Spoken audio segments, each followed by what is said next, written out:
Even তুষার ভাই একটু touch করলেন যে যদি আমরা আমাদের স্বাধীনতার দিকে তাকাই, যে বাংলাদেশের মুক্তিযুদ্ধ তো একটা জনযুদ্ধ ছিল, এটা তো শুধু আওয়ামী লীগের বগল দাবা করার বিষয় ছিল না, না কখনোই না সেটা, তাই না? সেটা কিন্তু কখনোই না। করেছিল, যে কোনো একটা কারণ হোক আওয়ামী লীগ করেছিল, আওয়ামী লীগ মুক্তিযুদ্ধে নেতৃত্ব দিয়েছিল, কিছু লজিকও ছিল, কিছু লজিক ছিল না, সব কিছু মিলে সেটা হচ্ছে। সো এই জুলাই অভ্যুত্থানের পরও মানে পলিটিক্যাল পার্টিগুলোর মধ্যেই যারা একসঙ্গে জুলাই অভ্যুত্থানে কাজ করেছে তাদের তো বিভক্তি, তাদের মধ্যে একটা বিভক্তি চলে আসলো। কারণ একটা অংশ যেমন ধরেন জামায়াত ইসলামী এটা দেখানোর চেষ্টা করছে, বা পরবর্তীতে যারা এনসিপি দেখানোর তার চেষ্টা করছে যে না আমরাই হচ্ছে এটার মূল শক্তি। তখন বিএনপি আর তাদের সঙ্গে পেরে উঠছে না সেই ন্যারেটিভে, বিএনপি তখন নিজেকে সেটা থেকে একটু আলাদা করেছে। কিন্তু বিএনপি তো দেওয়ার ইন দ্য ফ্রন্ট রো, হয়তো নামে ছিল না কিন্তু বেনামে বিভিন্নভাবে ছিল। জি, এখন সেটা যে কোনোই হোক, ভালো হোক আর খারাপ হোক, ওই অংশটা তারা এটাকে নিয়ে নিয়েছে। আর এটা তো আপনি জানেন যে যখন যেখানেই আপনি একটা সুবিধার প্রশ্ন আসবে, এখানে এটা আমাদের সোসাইটির একটা টেন্ডেন্সি যে মানে মানুষজন নিজেকে ওই সুবিধাটুকু পাওয়ার জন্য নানাভাবে বিক্রি করে, আরেকজনকে বিক্রি করে, ঘটনাকে বিক্রি করে, ইতিহাসকে বিক্রি করে। তো জুলাইয়ের ক্ষেত্রেও সেটাই হয়েছে। যখন আপনি বললেন যে আমি জুলাই যোদ্ধা এই টার্মটার সঙ্গে আমি একমত না, বা গণ অভ্যুত্থানে যারা অংশ নিয়ে যারা আহত হয়েছিল বা নিহত হয়েছিল,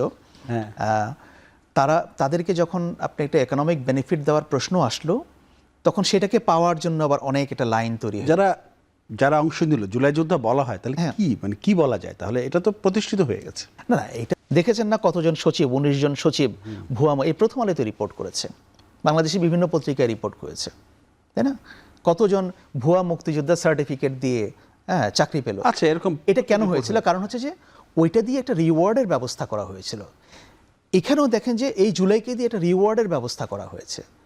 আপনি দেখেন আপনার প্রতিষ্ঠানে যদি আপনি কোনো বিষয় নিয়ে একটা রিওয়ার্ডের ব্যবস্থা করেন নর্মাল প্রসিডিওরের বাইরে গিয়ে, মানে যেখানে অনেকে মনে করতে পারে যে আমার বেনিফিটেড হওয়ার সুযোগ আছে, তখন সে সেটাকে বিক্রি করার একটা ছলাকলা সে বের করে ফেলবে। সো দিস হ্যাজ হ্যাপেন্ড, এটা এখানে হয়ে গেছে। সো আমি বিষয়টাকে ওরকমভাবে দেখি। বাট হ্যাঁ, টু বি ভেরি অনেস্ট, আপনি যদি চিন্তা করতে যান যে একটা বড় আকারের গণ অভ্যুত্থান, জানি না, তবে আমি বলবো না যে একেবারে ফিকে হয়ে গিয়েছে, তবে টাকা পয়সার যে যোগান সেটা তো কমে গিয়েছে। কেননা এর আগে যখন তারা বড় ভাইদের কাছে গাড়ি পাচ্ছিলেন, টাকা পয়সা পাচ্ছিলেন, বিভিন্ন জায়গা থেকে ক্রাউড ফান্ডিংয়ের নামে টাকা পয়সা নিয়ে আসছিলেন, সেটা তো এখন কমে গিয়েছে। কেননা এখন তো একটি অংশ সরকারের অংশ হয়ে গেছেন বিরোধী দল হিসেবে, সরকারি বেতন ভাতা পাচ্ছেন, মাইক্রোওয়েভ ওভেন চায়, ফ্রিজ চায়, টিভি চায়, গাড়ি চায়, কি জানি চায় তাই। তো বৈষম্যের নামে তো এগুলো চাওয়া যায় আসলে, এটা আমরা বুঝলাম। তো যে কারণে সাধারণ মানুষের আগ্রহ কিন্তু কমে গিয়েছে, এটা অস্বীকার করা যাবে। সেটাই আমি জিজ্ঞাসা করেছি, বলি কতগুলি সাধারণ মানুষের সংগঠনের কথা আপনার মনে আসলে সাধারণ মানুষের মনে আসলে এই এনসিপি কিংবা এই জুলাই নিয়ে যারা বিভিন্ন ধরনের প্রচারণা চালান, তারা সাধারণ মানুষের মনে কি ধরনের মানে স্বপ্ন বলেন কিংবা কি ধরনের প্রতিফলন তৈরি করতে পারছেন বা কি ধরনের প্রভাব বিস্তার করতে পারছেন, একটা জরিপ করুক না। এই জরিপের পয়সাকড়িগুলো কোত্থেকে এসেছিল? এখন কি ওই জরিপের পয়সাগুলো আর পাওয়া যাচ্ছে না? এই পুরা জরিপ টরিপ সব কিছুর উদ্দেশ্য ছিল হচ্ছে জুলাইকে কাজে লাগিয়ে একদল লোককে ক্ষমতার অংশীদারে পরিণত করা। দুর্ভাগ্যজনকভাবে বলেন বা সৌভাগ্যজনকভাবে বাংলাদেশের জনগণ ওই বিভিন্ন গুরুজনদের মুখে যেমন জুতাপিটা করেছিল না তারা ছবির মধ্যে, ইলেকশনের মধ্যে কিন্তু আপনি লক্ষ্য করে দেখেন সবচেয়ে খারাপ রেজাল্ট করেছে কারা। তা আপনি বুঝতে পারছেন, মানুষ কিন্তু এই অপমান সংস্কৃতি চায় নাই, মানুষ কিন্তু অসম্মানের সংস্কৃতি চায় নাই। মানুষ ভেবেছিল কি জানেন, এই বৈষম্যটা দূর হবে, প্রত্যেকে সম্মান পাবে এই সমাজে, আগে যেটা ছিল না। কিন্তু উল্টাটা কি হলো, সেই আশা-আকাঙ্ক্ষা নিয়েই তো মানুষ রাস্তায় এসেছে। অসম্মানের বিপরীতে ঘুষ, এটা দিয়ে তো আপনি সমাজ পরিবর্তন করতে পারবেন না। মানুষের দেয়াল চিত্রে আকাঙ্ক্ষাটা কি ছিল? বৈষম্য মুক্ত চাই বাংলাদেশ। মানুষের কি ছিল? চাকরি পাবে, বেসরকারি বিশ্ববিদ্যালয়ের পড়াশোনার উপর ভ্যাট বসিয়েছিল। প্রচুর লেখালেখি করেছিলাম যে শিক্ষার উপরে ভ্যাট বসতে পারে না, শিক্ষা মূল্য সংযোজন না, শিক্ষা বিনিয়োগ, বিনিয়োগের উপর ভ্যাট না। আপনি আয়ের উপরে ভ্যাট বসাইতে পারেন, বেচা বিক্রির উপর ভ্যাট বসাতে পারেন, শিক্ষা তো পণ্য না। এবং তখন মুহিত সাহেবের নামে ট্রল করা হয়েছিল, ভ্যাটম্যান নাম দেওয়া হয়েছিল। তো এইবার যে বেসরকারি বিশ্ববিদ্যালয়ের উপর কর বসে গেল, বেসরকারি বিশ্ববিদ্যালয়ের এত ছাত্রছাত্রীরা এই জুলাই আন্দোলনে যোগ দিয়ে এখন কি হবে, একটু বেশি পয়সা দিয়ে পড়াশোনা করবে। তাহলে তো আসলে জুলাইয়ের মূল সুবিধা কারা পাচ্ছে? জুলাইয়ের মূল সুবিধা পাচ্ছে হাসনাত আবদুল্লাহ, তারপরে কি হান্নান মাসুদ সরকারি গাড়িতে চড়তে পারছে, এমপি হোস্টেলে থাকতে পারছে, এসির মধ্যে বক্তৃতা দিতে পারছে, এবং আবার ওখানে যাওয়ার আগেই বলেছিল এসিতে বসে থেকে জনগণের কথা ভাবা যায় না। এখন তো এসি ছাড়া থাকতেই পারছে না, উপজেলাতে এসিওয়ালা অফিস চাইছে। তো জুলাই আন্দোলনের উদ্দেশ্য কি এইগুলা ছিল নাকি? জুলাই আন্দোলনের উদ্দেশ্য কি গণমাধ্যমের স্বাধীনতা ছিল না? আমরা দেখলাম গণমাধ্যমগুলিতে বিভিন্ন রাজনৈতিক পরিচয়ের লোকজন ঢুকে পড়ছে, চাকরি নিচ্ছে, নিজেদের বেতন নিজেরা ঠিক করছে। যে গণমাধ্যমে একজন বা দুইজন গাড়ি পেত, 5 জন এখানে চাকরি নিয়ে 5 জনই গাড়ি চাইছে। আপনি নাম বলতে বললে আমি নাম বলে দিতে পারি, যাই হোক আমি বলতে চাই না। আমরা দেখছি গণমাধ্যমের মালিকানা ইসলামী ব্যাংকের মতো ট্রান্সফার করার একটা ব্যাপার স্যাপার শুরু হয়ে গিয়েছে। এগুলো তো জুলাই আন্দোলনের কথা ছিল না। জুলাই আন্দোলনের কথা ছিল কথা ক। জুলাই আন্দোলনের কথা ছিল কি আরো কথা বলবো, সোনো মহাজন। আমরা দেখলাম সোনো মহাজন শেষ পর্যন্ত সোশ্যাল মহাজন হয়ে গিয়েছেন। উনি নাচছেন হামের মধ্যে, এতগুলো 600 বাচ্চা মেরে উনি এইভাবে নাচছেন। আমি ছোটবেলায় দেখতাম ফকির আলমগীর এইভাবে নাচে, ঘর করলাম না রে আমি সংসার করলাম না। এই গানটা আবার লিখেছিলেন আহমদ ছফা। এই গানের এরকম সুর দেওয়ার কারণে ফকির আলমকে মারবেন বলে খুঁজে বেড়াচ্ছিলেন। তো আমার তো মনে হয় যে এই নাচের কারণে আমার মনে হয় ওনাকে 21 পদক দিয়ে দেওয়া উচিত আগামীতে নৃত্যে। ফারুক একজনকে দিয়ে গিয়েছে না যাওয়ার আগে, আগামী বছর সোশ্যাল নৃত্য আবিষ্কার করার জন্য তাকে একটা দেওয়া যেতে পারে পুরস্কার। কারণ মানুষ নেহারি খেলে যদি খারাপ লাগতে পারে, হাতে গিয়েছেন এত বড় উপদেষ্টা না উনি না জুলাইয়ের আইকন, উনি কোথাও গিয়েছেন শোক প্রকাশ করতে জুলাইয়ের 1 তারিখে? তো বিএনপি গিয়েছে, বিএনপিকে ধন্যবাদ দেওয়া উচিত। জি, বিরতির যাবো তার আগে একটা প্রশ্ন রেখে যাই, সেটি হচ্ছে যে ডক্টর মোহাম্মদ ইউনূস, আপনার একটা আমি ফেসবুকের স্ট্যাটাস দেখলাম যে ডক্টর মোহাম্মদ ইউনূসের সঙ্গে নাহিদ আসিফের যে দেখা, সেই দেখাটা কি অর্থ বহন করে? যে অনুষ্ঠানে তিনি নেচেছেন বললেন তুষার ভাই, সেই অনুষ্ঠানে আরেকটা কাজ করেছে। ওই অনুষ্ঠানে ডক্টর মোহাম্মদ ইউনূস তিনি আবারও নাহিদকে পরিচয় করেছেন, নাহিদ কোনো ব্যক্তি নন, নাহিদ একটি ইতিহাস, আবারও পরিচয় করে দিয়েছেন এভাবে। যদি আপনি এটা নিয়ে আপনি লিখেছেন তাই আপনাকে জিজ্ঞাসা করলাম। এটা হচ্ছে কি যে বিষয়টা একটু ইয়ে থেকে আসি, যে প্রফেসর ইউনূস তো নিজের ইচ্ছায় সরকার প্রধান হন নাই না। বাংলাদেশে 4 দিন কোনো সরকার ছিল না প্র্যাকটিক্যাল। উনি ওই দিন বলেছে যে আসিফ তাকে বারবার চাপ দিয়ে। হ্যাঁ, আমি বলছি যে উনি 4 দিন ছিলেন না। হ্যাঁ, তো উনি 4 দিন ছিলেন না, মানে তাহলে 4 দিন তো ওনাকে বাদ দিয়েও সরকার গঠন করতে পারতো। হ্যাঁ, এবং এই গভর্নমেন্ট সরকার প্রসেস মানে গঠন করার সঙ্গে সেনাবাহিনীর প্রধান যিনি এখনও আছেন, বঙ্গভবন প্রেসিডেন্ট এখনও আছেন, বিভিন্ন পলিটিক্যাল পার্টিগুলো তারা এটা করেছে। এবং যখন প্রফেসর ইউনূসের নামটা প্রস্তাব করা হলো, এটা নিয়ে কেউ আপত্তিও করে নাই। করেছিল কি, বিএনপি বলেছিল যে আমরা প্রফেসর ইউনূসকে চাই না, জামায়াত বলেছিল যে আমরা চাই না, বা অন্য কেউ বলেছিল।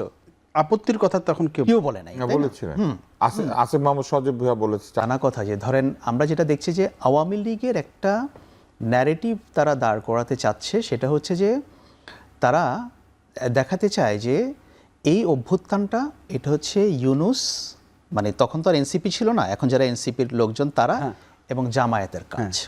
এই অভ্যুত্থানের সঙ্গে বিএনপির কোনো সম্পর্ক নাই।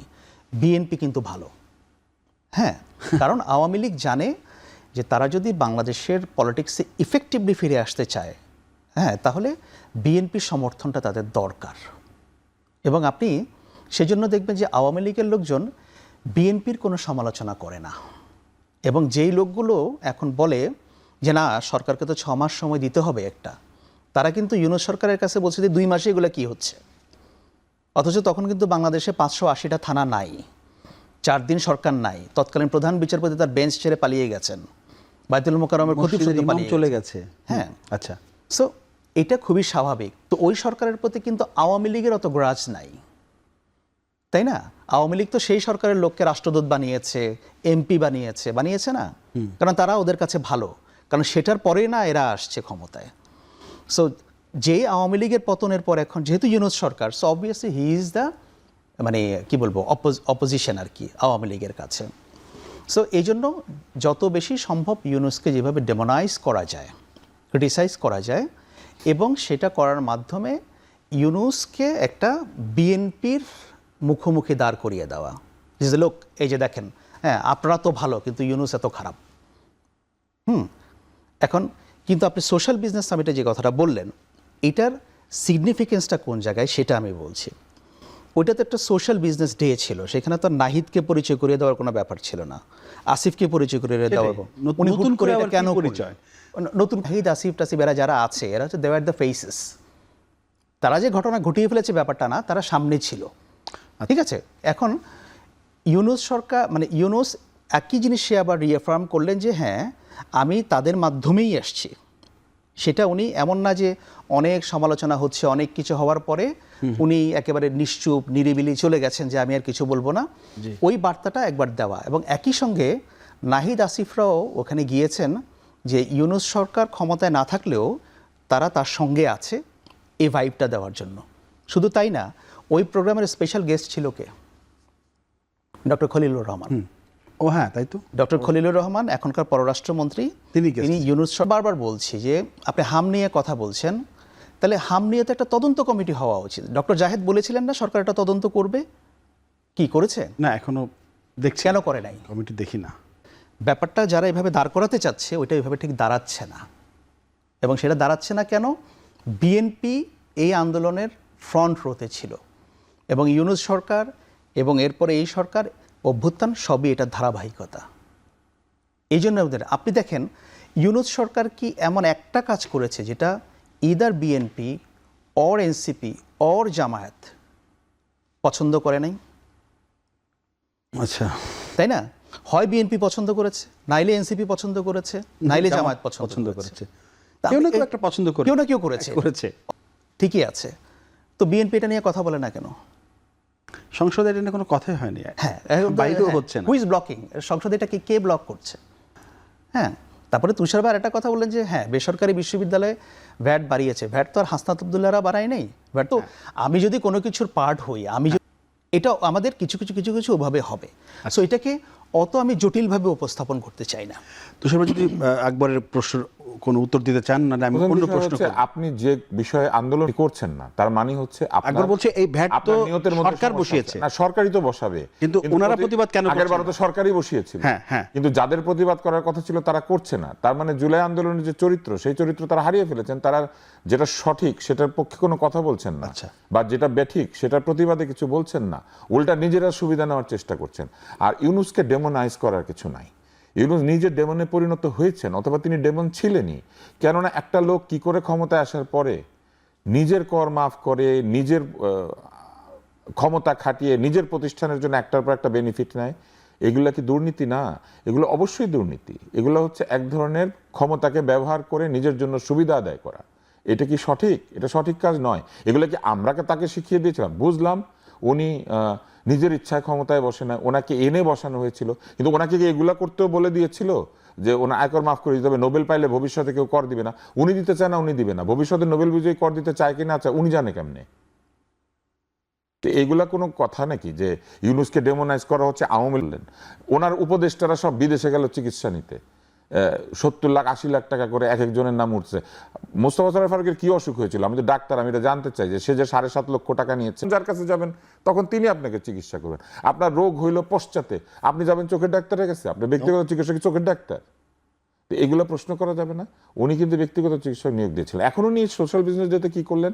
আমি তো একটু নেচেই দেখিয়েছি যে উনি যে নাচছিলেন। হ্যাঁ, এই সোশ্যাল বিজনেস ডেতে উনি কি করেছেন? উনি মূলত একটা পিআর করেছেন। লোকজনকে ডেকে উনি আবার প্রমাণ করার চেষ্টা করেছেন যে এই জুলাই আন্দোলনে ওনার কোনো ভূমিকা ছিল না, ওনাকে এনে বসিয়ে দিয়েছিল। অথচ জামাত ইসলামের ইউরোপের মুখপাত্র আবু বকর মোল্লা ভাই কিন্তু বলেছেন যে উনি এই আন্দোলনের সাথে জড়িত ছিলেন। তাহলে আবু বকর মোল্লা ভাইকে জিজ্ঞেস করা উচিত যে কিভাবে জড়িত ছিলেন ডক্টর ইউনূস। উনি বলেছেন যে ডক্টর ইউনূস লবিং ফার্ম এবং অন্যান্য কিভাবে সাহায্য করেছেন তাদেরকে। তো উনি কেন এখন বলে যে আমি জড়িত ছিলাম না? ঠিক আছে, উনি জড়িত ছিল না। জুলাই আন্দোলনের সময় উনি অলিম্পিকে গিয়ে পতাকা উড়াচ্ছিল। জুলাই আন্দোলনের সময় এখানে কেউ ঘরের মধ্যে চুপ করে বসে থাকলে তাকে বলা হয়েছে আপনি কেন চুপ করে বসে আছেন, আপনি দোষর, আপনি কথা বলেন না কেন, আপনার দোষ আছে। সাকিব আল হাসান ক্রিকেট খেলছিল বলে আপনি হত্যা করেছেন। আর উনি জুলাই আন্দোলনের সময় পতাকা উড়াচ্ছিল ফ্রান্সে।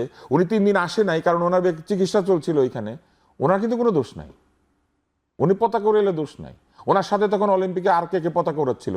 নসরুল আহমেদ যে এমপি ছিলেন, মন্ত্রী, তার ছোট ভাই শুটিং ফেডারেশনের মহাসচিব, সেও পতাকা উড়াচ্ছিল, তখন অলিম্পিকে ছিল। উনিও ছিল, ওরাও ছিল।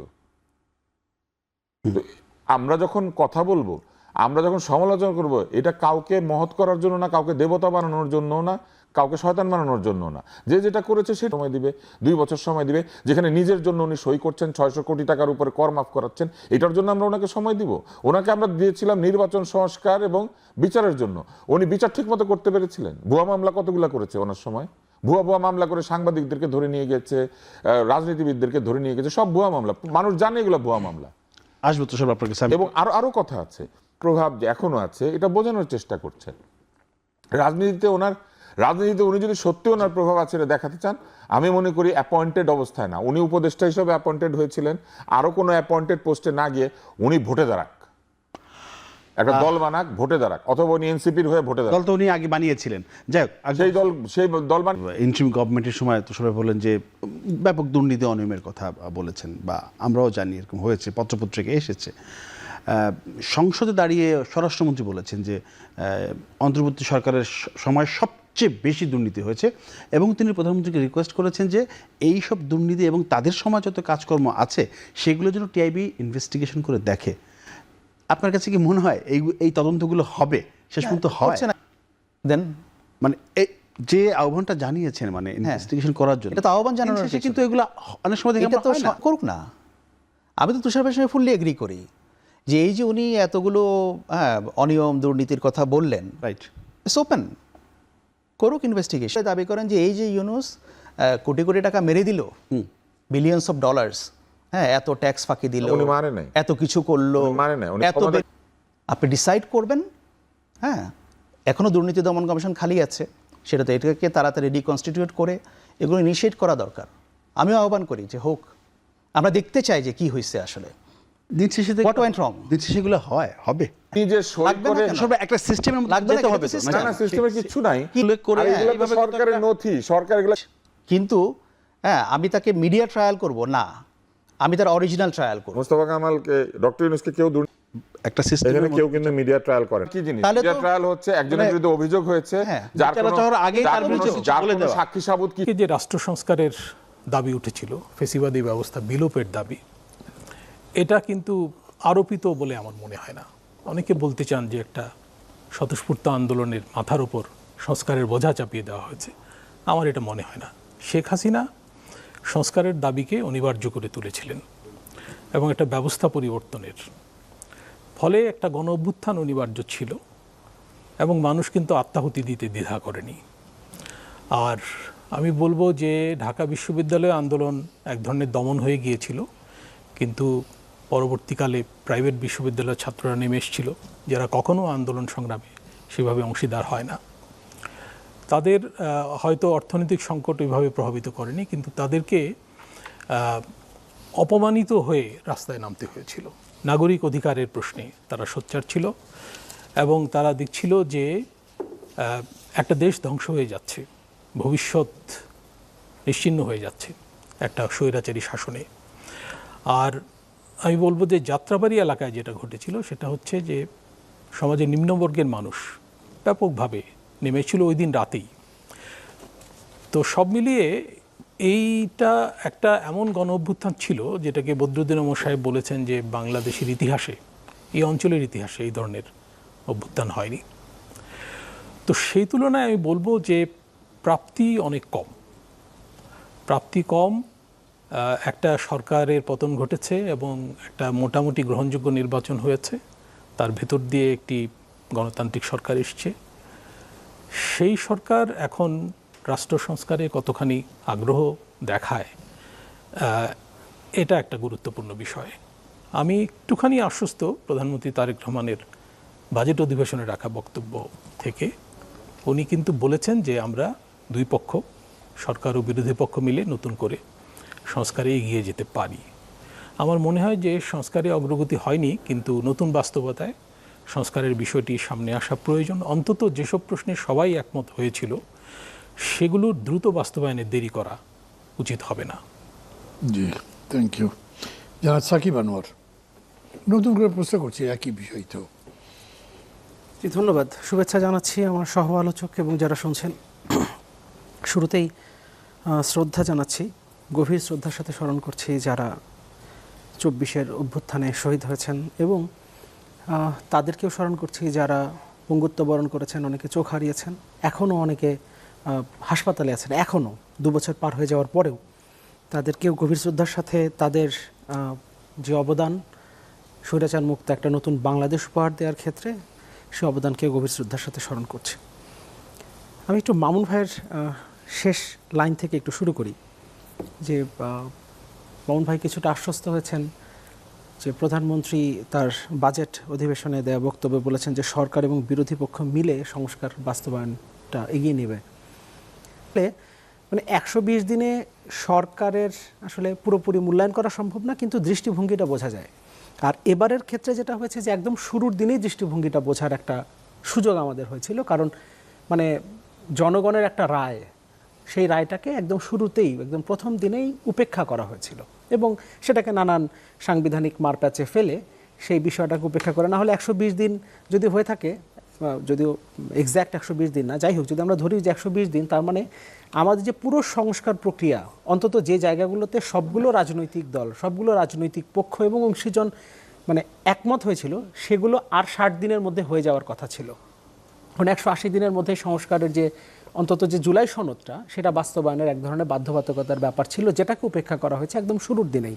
ফলে ওই জায়গাতে ভয়টা তৈরি হয় যে কেন, কারণ মানে যে জুলাই সনদটা যেটা তৈরি করা হয়েছে সেখানে তো বর্তমান সরকারি দল, বিরোধী দল এবং বিরোধী পক্ষে আরও যারা আছেন, সরকারি পক্ষে যারা, ইনফ্যাক্ট সরকারি পক্ষে যারা আছেন তারা অনেকে তো অনেক বেশি উচ্চকণ্ঠ ছিলেন এই সংস্কারের ব্যাপারে, কিন্তু তাদেরকেও এখন আসলে আর আমরা কোনো কথাবার্তা বলতে দেখছি না। এই কারণে আসলে ভয়ের জায়গাটা তৈরি হয়। যেমন খেটে খাওয়া মানুষের কথা মামুন ভাই বলছিলেন যে তারা রাস্তায় নেমেছিলেন কেন, মূল্যস্ফীতির একটা চাপে তারা ছিলেন, অর্থনৈতিক একটা চাপে ছিলেন, ফলে অর্থনৈতিক একটা মুক্তি লক্ষ্যে আসলে তারা রাস্তায় নেমেছিলেন। মানে এক একজনের এক একটা বিষয় ছিল এবং সব কিছু আলটিমেটলি স্বৈরাচারী ওই শাসন ব্যবস্থার কারণে মানুষ তার নিজের জায়গা থেকে, মানে সে যেভাবে বঞ্চিত হচ্ছে, সে যেভাবে শোষিত হচ্ছে, তার বিরুদ্ধে সে লড়াইটা করেছে এবং সবাই মিলে আসলে তখন রাস্তায় নেমেছে, বুলেটের সামনে দাঁড়িয়েছে। মূল্যস্ফীতি কি কমেছে? কমে তো নয়। ফলে ওই পরিস্থিতি থেকে আমরা যে উত্তরণের কোনো একটা জায়গায় যাব, যে কারণে আসলে তখন খেটে খাওয়া মানুষ রাস্তায় নেমেছিল, তখনও 10% মূল্যস্ফীতি, এখনও 10% মূল্যস্ফীতি, আমরা তখন থেকে বের হইতে পারি নাই। ফলে মানে নতুন বন্দোবস্ত সেটাও কি আসলে আমরা কিছু দেখতে পাচ্ছি? ধরেন মানে আওয়ামী লীগের সময় এক ধরনের চরিত্র আসলে আমরা দেখেছি যে তখন মানে এই দেশটা আসলে একটা পরিবারের একজন দেশ স্বাধীন করেছে এবং তিনি যেহেতু দেশটা স্বাধীন করেছেন, ফলে দেশটা তার পারিবারিক এক ধরনের, মানে এর উপরে তাদের এক ধরনের রাইট আছে, ফলে তারা আসলে যে কোনোভাবেই এই রাষ্ট্র পরিচালনা করতে পারে এবং অন্য কাউকে জনগণ ভোট দিয়ে আবার নির্বাচিত করতে পারে, এটা জনগণের একটা ভুল, ফলে সেই ভুল হইতে দেওয়া যাবে না, এই ধরনের একটা কথাবার্তাও আকার ইঙ্গিতে আমরা আসলে দেখেছি। তার মানে এক ধরনের জমিদারি মানে ব্যবস্থার মতো একটা ব্যাপার ছিল। এখন কি আমরা জমিদারি ব্যবস্থা দেখছি না? সুপ্রিম কোর্ট সচিবালয় অধ্যাদেশ, সুপ্রিম কোর্টের বিচারক নিয়োগ অধ্যাদেশ, ইনফ্যাক্ট বিএনপির যে 31 দফা বলা হয়, যদি এটা বিএনপির 31 দফা না, এটা যুগপৎ আন্দোলন 31 দফা।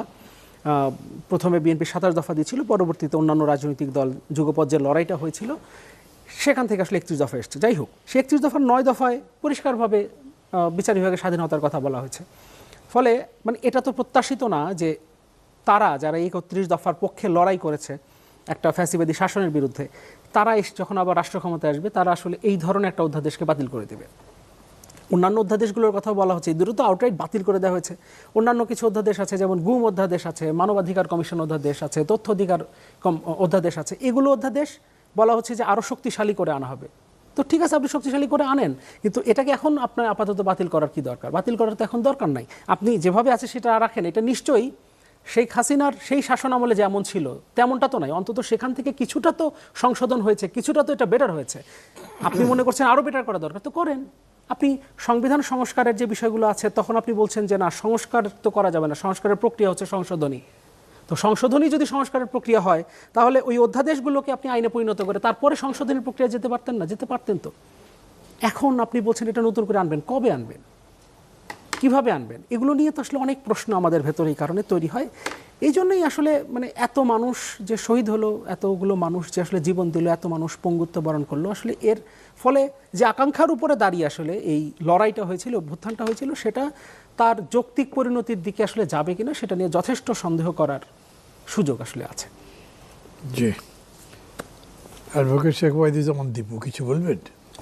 এখানে লাস্ট প্রশ্নটার সাথেই যে কথাগুলো আমরা উত্থাপন করছেন এই কথাগুলো একটা সন্দেহের আবর্তে ঘুরপাক খাচ্ছেন, হাইপোথিসিস।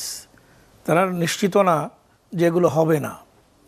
আশা করছেন হতে পারে, আশা করছেন হতে নাও পারে। এই নাও পারের জায়গাটা থেকে আমরা বলতে চাই, আমরা যারা বিচার ব্যবস্থা নিয়ে যেমন সুপ্রিম কোর্ট এখানে আমি আমার বাস্তব অভিজ্ঞতা দিয়ে বলি, সুপ্রিম কোর্টে আমি একজন অ্যাডভোকেট। আমি নিজে দেখেছি, এটা বললে বিচার বিভাগের সম্পর্কে একটু অবমূল্যায়ন হয়ে যাবে। আমরা একসময়ে বিচারিক স্বৈরাচারের আমলে পড়েছিলাম। এটি ঘটেছিল এই 1-11 সরকারের, আপনি মনে করতে পারেন। তখন বিচার বিভাগকে দিয়েই বিভিন্ন ধরনের অন্যায়, অবিচার, এমনকি অবৈধ রায়গুলো তাদেরকে দিয়ে দেওয়ানো হতো।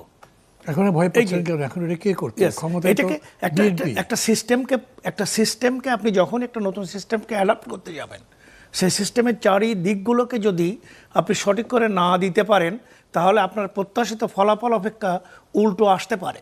এবং বিচার বিভাগের মতো সেন্সিটিভ একটা জায়গায় আপনি যাকে বসাতে চান, আমি এক সময় উদাহরণ দিয়েছিলাম শেখ মুজিবের ন্যাশনালাইজেশন, এই যে রাষ্ট্রীয় কলকারখানা সব, এ বিষয় নিয়ে আপনিও আমাদেরকে পড়িয়েছেন। সমস্ত কলকারখানাগুলো যখন রাষ্ট্রায়ত্ত করে নেওয়া হলো, এটা এদেশের জনগণের শ্রমিকের জন্য কি ভালো ফল বয়ে নিয়ে আসতো না? আমরা তো সবাই নিশ্চিত ছিলাম, ইয়াস, শ্রমিকদের মালিকানা যেখানে কলকারখানার উপরে গেল, হলো কি? সে কোত্থেকে উঠে আসছে, তার মানসিকতা কেমন, সে কীভাবে বিচার দিবে, সে নিজেকে সেভাবে প্রস্তুত করেছে কিনা। একটা সচিবালয় ইন্ডিপেন্ডেন্টলি চালানোর জন্য একজন মানুষ যদি প্রস্তুত না হয়, সে কোনভাবে চালাবে, সেভাবে প্রশিক্ষণপ্রাপ্ত না হয়, তাকে বসিয়ে দিলেই একজন অদক্ষ মোটরসাইকেল ড্রাইভারকে মোটরসাইকেল দিয়ে বিজি রাস্তায় ছেড়ে দিলে সে অ্যাক্সিডেন্ট এই করবে। কথাটা যখন সংস্কারের কর্মসূচি আমরা গ্রহণ করলাম, জি, তখন তো বলেনি আপনারা। আমাদের এখানে আমরা একমত, আমরা এগুলোর সাথে এখনো একমত, যেগুলো আমরা করতে চাই, আমরা করতে চাই। আপনার কাছে সেই রকম প্রস্তুত মানুষ নেই, সেগুলো প্রস্তুত করবে, আমরা প্রস্তুত করতে বাতিল করে দিই। ইয়েস, নো, আমরা বাতিল করলাম এই জন্য যে এই অপব্যবস্থাটাকে দুর্নাম হয়ে গেলে তখন আর এটাকে আসবে না। আপনি যখনই দেখবেন যে আমি যেটা করতে চাচ্ছি ভালোর জন্যে, সেই ভালোটা না হয়ে খারাপ হচ্ছে, তখন টোটাল সিস্টেমটার উপরে আঘাত আসবে, বলে দেওয়া হবে কোনো ক্রমেই এই সিস্টেম আর কার্যকরী হবে না। এই জন্য আমরা যখন একে অ্যাডাপ্ট করতে চাই, তার আগে আমরা উপযুক্ত এলিমেন্টসগুলোকে গড়ে তুলতে চাই সেভাবে, যারা কাজটি সুষ্ঠুভাবে পরিচালনা করতে পারে। এটার জন্য তাদেরকে যথারীতি বসাতে পারলেই জনগণের জন্যই। জনাব হাসান মামুন, জি, মানে শুনলেন তো ওনার কথা, কিছু বলবেন কি না? খুব লম্বা করবে দরকার নেই, না, কমেন্টটা। না, আমি একটা উদাহরণ দেব। আমার একটা উদাহরণ দিলে বোঝা যাবে বিষয়টা হয়তো। সেটা মানে এই অধ্যাদেশটা তো কিছু অধ্যাদেশ তো করেনি, এবং বলা হচ্ছে যে যেই অধ্যাদেশগুলোর বাস্তবায়ন সরকারের ক্ষমতা কমায় এবং সরকারের জবাবদিহিতা নিশ্চিত করে, সেগুলোর দিকে বিএনপি যায়নি। যেগুলো ক্ষমতা বাড়ায় সেগুলো দিয়ে গেছে। এইসব রিপোর্টও হয়েছে, আলোচনা হয়েছে। এই যে 18 ক ধারা, এটা কিন্তু রেখে দিয়েছিল সরকার, এবং অভিযোগ উঠেছিল যে এর ভেতর দিয়ে ব্যাংক খাতে যারা লুটেরা, যারা ব্যাংক খাত বিনষ্টের জন্য দায়ী, যারা পলাতক অবস্থায় আছে, এবং যারা আমাদের আজকে যে বিনিয়োগ পরিস্থিতির চরম অবনতি সেটার জন্য দায়ী, তো তাদেরকে ফিরে আসার সুযোগ করে দেওয়া হচ্ছে। তো এই অভিযোগ হতে হতে হতে হতে জিনিসটা যখন প্রতিষ্ঠিত হয়ে গেল প্রায়, তখন বাজেট অধিবেশনের শেষ দিনে অর্থমন্ত্রী বললেন যে এই ধারাটা আমরা রাখছি না, বাতিল করছি, যারা লুট করেছে তাদের শাস্তি হবে, ইত্যাদি ইত্যাদি। তো এটা আমার কাছে খুব রহস্যজনক লাগলো যে মানে বিএনপি কি ভেবেছিল যে এটা করে তারা পার পাবে? মানে গণ অভ্যুত্থানের পরে এবং ব্যাংক খাতের এইরকম ভয়াবহ লুটপাটের পরে এস আলম, বা আমি নাম ধরেই বলছি, যে তারা আবার কোনো না কোনো ফর্মে ফেরত আসবে কোনো একদিন আবেদন করে, ব্যাংকের লায়াবিলিটি এবং অ্যাসেট ইত্যাদির অংশীদার হবে এবং কিছু শর্ত সাপেক্ষে ইত্যাদি। মানে এটা কি করে ভাবলো? তো এই জায়গাটা আমার মনে হচ্ছে যে বিএনপির মধ্যে একটু বাস্তবতা মূল্যায়নের ক্ষেত্রে একটু ঘাটতি আছে। তারা বোধহয় মানে জুলাই গণ অভ্যুত্থান যে পরিবর্তনটা এনেছে প্রত্যাশার ক্ষেত্রে মানুষের, বাস্তবে হয়তো পরিবর্তন অত ঘটেনি বা ঘটতে সময় লাগবে, প্রত্যাশার ক্ষেত্রে যে বিপুল পরিবর্তন এসছে এটা বোধহয় ধরতে পারছে না, এটাকে আন্ডারমাইন করছে আমার মনে হয়। এই ঘটনাটা দেখে আমার মনে হলো যে এটা কিন্তু শেষমেশ করতে বাধ্য হলো সরকার, 18 ক ধারা। এইটুকুই আমার মন্তব্য। সাকিব আনোয়ার কি বলেন? হ্যাঁ, মানে অ্যাডভোকেট ওয়াহিদুজ্জামান যে বললেন মানে যে একটা অপব্যবস্থা মনে হচ্ছে, এটা তো মানে এগুলোই আসলে একটু মানে খটকা লাগে আর কি। আসলে খটকারও ব্যাপার না, মানে সন্দেহ করারও কি জায়গা আছে। যেটা মামুন ভাই বলছিলেন যে অধ্যাদেশ তো বাস্তবায়ন কিছু করেছে, বাস্তবায়ন কোনটা করেছে? ওই যে কিছু তো আছে ধরেন এটা ওটার জায়গা টাইগার নামটা পরিবর্তন হয়েছে, সেগুলো বাস্তবায়ন করছে। বাস্তবায়ন হয়েছে আপনার ওই স্থানীয় সরকার অধ্যাদেশ, ওটা বাস্তবায়ন হয়েছে। উপজেলা পরিষদের, তারপর ইউনিয়ন পরিষদের আপনি যে নির্বাচিত সদস্য যারা নির্বাচিত জনপ্রতিনিধি, তাদেরকে আপনি চাইলেই তাদেরকে বাতিল করে দিতে পারবেন, কাউকে প্রশাসকের নিয়োগ দিতে পারবেন। ওটা বিশেষ পরিস্থিতিতে ওই সময় করার দরকার ছিল, কারণ বাংলাদেশের ইতিহাসে এমন কোনো ঘটনা তো কখনো ঘটে নাই যে সরকার বা রাষ্ট্রপ্রধান ক্ষমতাচ্যুত হওয়ার পর তাকে পালিয়ে যেতে হয়েছে। এই ঘটনা তো এবারই প্রথম। ফলে এই ঘটনার পরে যে শূন্যতাটা তৈরি হয়েছিল মানে স্থানীয় সরকারে, সেটার জন্য ওই মুহূর্তে এটা প্রয়োজন ছিল, প্রশাসক বসানো দরকার ছিল, ফলে অধ্যাদেশটা করা হয়েছে। এরকম অনেক অধ্যাদেশ আছে যেগুলোর কথা মানে সংসদে দাঁড়িয়েও স্বরাষ্ট্রমন্ত্রী, তিনি যদিও স্বরাষ্ট্রমন্ত্রী, তারপরেও তিনি আইনমন্ত্রী মোটামুটি বলা যেতে পারে একরকম দায়িত্ব পালন করেন। তো তিনি তো বেশ দফায় দফায় বলেছেন যে এইটা আসলে ওই সময়ের জন্য প্রয়োজন ছিল, এখন সেটা প্রয়োজন নাই, কারণ এটাকে আইনে পরিণত করা হচ্ছে না। তো এগুলোকে কেন করলেন? কারণ এটা আসলে আপনাকে শক্তিশালী করে। আপনি চাইলেই একজন জনপ্রতিনিধিকে কলমের খোঁচায় আপনি তাকে জনপ্রতিনিধিকে নির্বাচিত তাকে আপনি বাতিল করে দিতে পারেন, আবার আপনি আপনার মতো করে প্রশাসক বসাই দিতে পারেন। ওটা কিন্তু আপনি বাস্তবায়ন করেছেন। এখন আপনি বাস্তবায়ন করেন নাই কোনগুলো? যেগুলো সত্যিকার অর্থে রাষ্ট্রের কাঠামোগত সংস্কার আনতে পারত। সে এখন তাদেরকে যারা গুম করেছিল, এই প্রক্রিয়ার সাথে যারা ছিল, তাদের বিরুদ্ধে যে নথিপত্রগুলো এই প্রায় বছরখানেক ধরে তারা আসলে সংগ্রহ করলো, এই সব কিছু অরক্ষিত অবস্থায় পড়ে আছে। কারণ গুম কমিশনের মানে কমিশন বিলুপ্ত হয়ে যাওয়ার পরে এই ডকুমেন্টসগুলো মানবাধিকার কমিশন অফিসে সম্ভবত মানে এটা সেখানে রাখা আছে, কিন্তু সেই অফিসে এটা কে গ্রহণ করবে? কারণ যেহেতু অধ্যাদেশ বাতিল হয়ে গেছে, অধ্যাদেশ বাতিল হয়ে যাওয়ার পরে কমিশন বিলুপ্ত হয়ে গেছে, ফলে এটা কেউ গ্রহণ করছে না। ফলে একটা ঘরের মধ্যে এটা রাখা হয়েছে, সেগুলো সাংবাদিকরা গিয়ে মানে সেই ঘরের বাইরে থেকে ছবি তুলে আনতে পারছে। তো এই ধরনের সেন্সিটিভ মানে রিপোর্টগুলো, এই ধরনের সেন্সিটিভ ইনফরমেশন, এই নথিপত্রগুলো, এই ধরনের সাক্ষ্য প্রমাণগুলো যদি অবস্থায় থাকে, যারা এই কাজগুলোর সাথে জড়িত ছিল তাদের মানে তারা কি এখনো কোনো না কোনোভাবে এই সিস্টেমের মধ্যে পাওয়ারফুল না? তারা যেখানে অবস্থান করুক না কারো, তারা কি এগুলো সরাই ফেলতে পারবে না? সেখানে পারবে তো। কিন্তু এগুলো এই অবস্থায় রাখা হলো কারণ মানে ঠিক ওই যেটা বলছিলাম যে ওই বিষয়গুলোতেই আসলে এখন সরকার ইন্টারেস্ট, ট্রেন্ড না, তারা এতদিন চালায় না, এই কারণে আমি এখন এটা আপনি বলতে পারেন না। এখন বক্তব্য মূল বিষয়টা আসলে ওইখানেই যে সরকার কোনোভাবেই কেউ তার সামনে দাঁড়িয়ে প্রশ্ন করার সুযোগ পাক, ওই জায়গাগুলো তারা আসলে বন্ধ করার পথ তৈরি করছে, এবং যেটা আসলে তাদেরকে মানে কি বলবো যে প্রবল পরাক্রমশালী ক্ষমতাধর করে তোলে, সেই জায়গাগুলো বাস্তবায়নের চেষ্টা করছে। ওকে, এই আলোচনাটা বাড়াচ্ছি যার যারা ওয়াহিদুজ্জামান দীপু, আমি অন্য প্রসঙ্গে যাই। মানে এই যে প্রধানমন্ত্রী মালয়েশিয়া চীন সফর করলেন, পার্টিকুলারলি চীন, অনেকগুলো সমঝোতা স্বাক্ষরিত হয়েছে। আবার দুই দেশের মধ্যে মানে প্রধানমন্ত্রী প্রেসিডেন্ট চীনের আলাদা করে বৈঠকে বসছিলেন। যৌথ বিবৃতিতে চীনের পক্ষ থেকে বলা হয়েছে বাংলাদেশের সার্বভৌমত্ব রক্ষায় এবং সরকারের রাষ্ট্র পরিচালনায় তারা সর্বাত্মক সহযোগিতা করবে। একটু সিগনিফিকেন্ট মনে হয় না শব্দগুলো? সব মিলে এই সফর থেকে বাংলাদেশের প্রাপ্তি কি দেখছেন?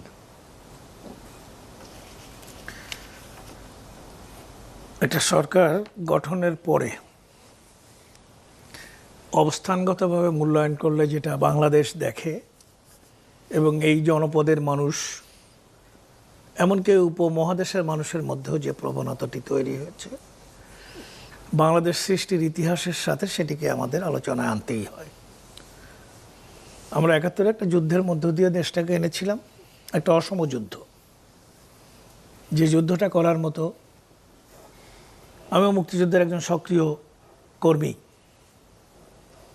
আমাদের হাতে তখন, আপনি নিজেও বোধহয় তাই, বাঁশের লাঠির বাইরে কিছু সংগ্রহ করা বই ধারণা তৈরি হয়নি আমাদের মধ্যে। আমরা তখন একটা প্রতিবেশী রাষ্ট্রের সহযোগিতা এ নিয়ে অনেক বিতর্ক আছে, পেয়েছিলাম।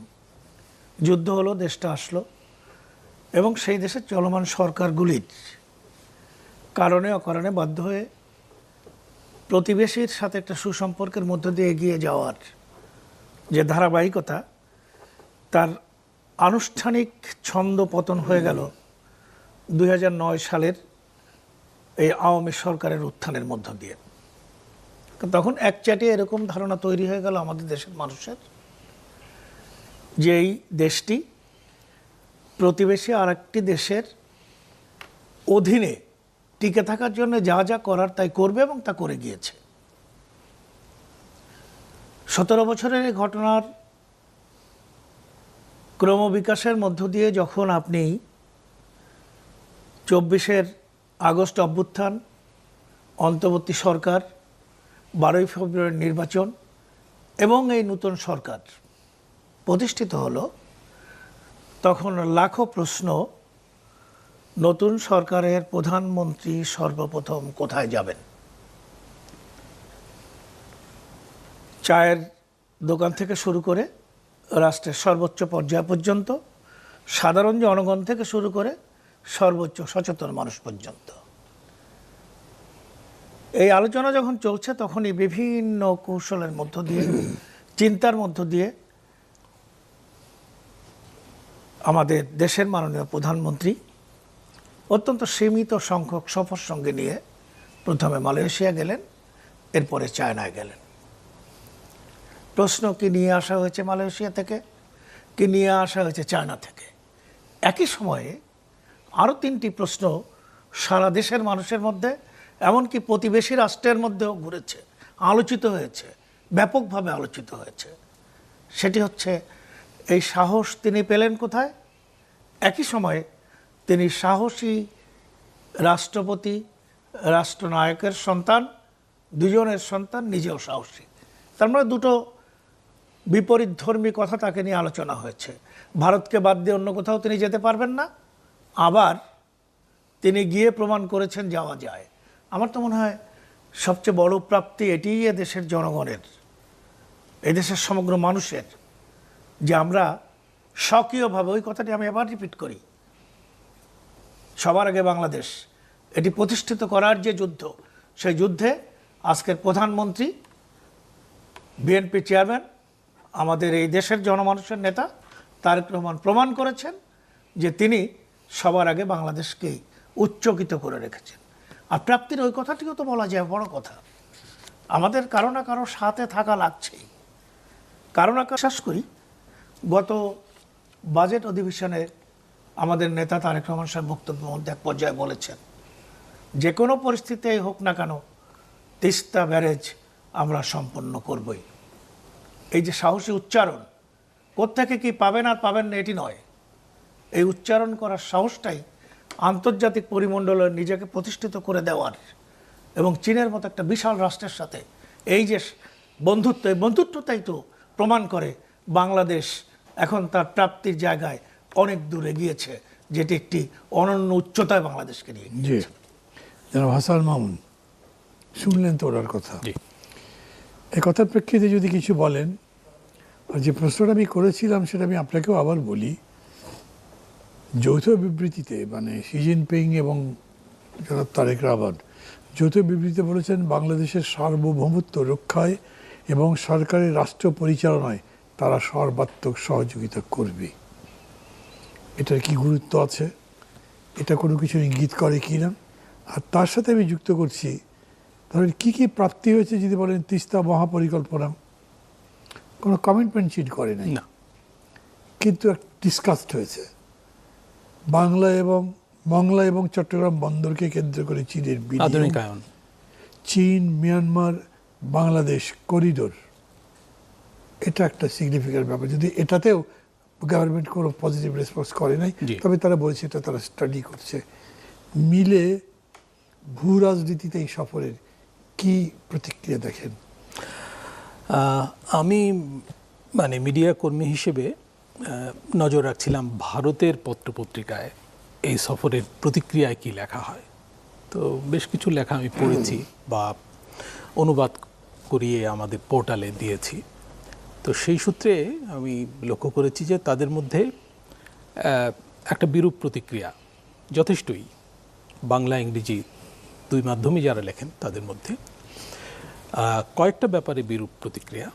মানে ওইটা দিয়ে আমি একটু বোঝার চেষ্টা করেছি যে এই সফরটা কতখানি প্রভাব সৃষ্টি করেছে। একটা হলো যে প্রতিরক্ষা সহায়তা। এই সফর শুরুর আগেই কিন্তু ওই 20 থেকে 24টা অত্যাধুনিক জেট বিমান কেনার বিষয়ে আলোচনা এসেছিল। এটা এখানে কেউ বলেনি, আমি যেন তুললাম। তো সেটা নিয়ে কিন্তু কোনো আলোচনা, কেউ এর ব্যাপারে বক্তব্য জি জি, রেখেছিলেন। এটা নিয়ে কিন্তু কোনো আলোচনা হয়নি। মানে মনে হচ্ছিল যে এটা একটা সাব্যস্ত হবে, সেটা হয়নি। তো এই ধরনের সফরে আমরা লক্ষ্য করি, স্ট্র্যাটেজিক্যালি গুরুত্বপূর্ণ সফর, তো আমরা লক্ষ্য করি যে নানান বিষয় হাইপ তোলা হয় এক পক্ষ থেকে কিংবা দুপক্ষ থেকেই, মূল এজেন্ডাটা পরে আসে। আমার মনে হচ্ছে যে এই সফরের মূল এজেন্ডাটা হলো, যেটা চীন থেকে উত্থাপন করা হয়েছে, সেটা হলো মায়ানমার, চায়না এবং বাংলাদেশ ঘিরে যে করিডোরের যে প্রস্তাব করা হয়েছে, ইকোনমিক করিডোর, এটাকে কিন্তু অনেকে ওই হিউম্যান করিডোরের সাথে মিলিয়ে ফেলছে। এটা কিন্তু মোটেও তা না। জি, এটা হলো ওই বেল্ট অ্যান্ড রোড ইনিশিয়েটিভের মধ্যেই, এটা নতুন না, আবার এক অর্থে নতুনও। আগে এই করিডোরে ইন্ডিয়াও যুক্ত ছিল, ইন্ডিয়া পরে সরে যায়, সরে যাওয়ার পরে চীন থেকে এই প্রস্তাব দেওয়া হয়েছে। এই প্রস্তাবের ব্যাপারে তারেক রহমান সাহেব কিছু বলেননি, কিন্তু এটা বিবেচনায় আছে, এটা কিন্তু গুরুত্ববহ। মানে চীনের যে অংশটা মানে ভূমি পরিবেষ্টিত, সমুদ্রের সঙ্গে যোগাযোগ বিচ্ছিন্ন, সেই অংশটা কানেক্টেড হবে বঙ্গোপসাগর পর্যন্ত। তো এটা খুবই গুরুত্বপূর্ণ, এবং আমরা এখান থেকে কি বেনিফিট পেতে পারি, এগুলো আমাদেরকে সতর্কভাবে মূল্যায়ন করতে হবে। এখানে রোহিঙ্গা প্রশ্ন যুক্ত আছে। আমার মনে হয় না যে চীন মায়ানমারের সঙ্গে আলাপ ছাড়া হঠাৎ করে এই প্রস্তাব উত্থাপন করেছে, এটা করার কথা না। কারণ চীনের সঙ্গে কিন্তু মায়ানমারের কেন্দ্রীয় সরকার এবং আমাদের সীমান্তবর্তী যে আরাকান আর্মি, উভয় পক্ষেরই যোগাযোগ আছে, এবং আরাকান অঞ্চলে চীনের বিনিয়োগ আছে। তো চীন এখানে একটা দীর্ঘমেয়াদী পরিকল্পনা নিয়ে আগাচ্ছে, এবং আমরাও কিন্তু এই বেল্ট অ্যান্ড রোড ইনিশিয়েটিভে যুক্ত 2016 থেকে। আচ্ছা, তো আমার কাছে মনে হয় যে এইটা হচ্ছে এই সফরের গুরুত্বপূর্ণ দিক সব থেকে। কারণ আমরা দেখলাম যে প্রতিরক্ষা সহায়তার বিষয়টাও চাপা পড়ে এই বিষয়টা সামনে এলো, এবং এটা চায়নার প্রস্তাব। আর এই প্রস্তাব যখন দেওয়া হয়, তখন আমাদের ফরেন মিনিস্টার বলেছেন, খলিলুর রহমান সাহেব, যে তখন অর্থমন্ত্রী চীনের, বাণিজ্যমন্ত্রী, নিরাপত্তা বিষয়ক মন্ত্রী সবাই উপস্থিত ছিলেন। মানে চীন এটাকে মিন করেছে, 1 নম্বর। 2 নম্বর হচ্ছে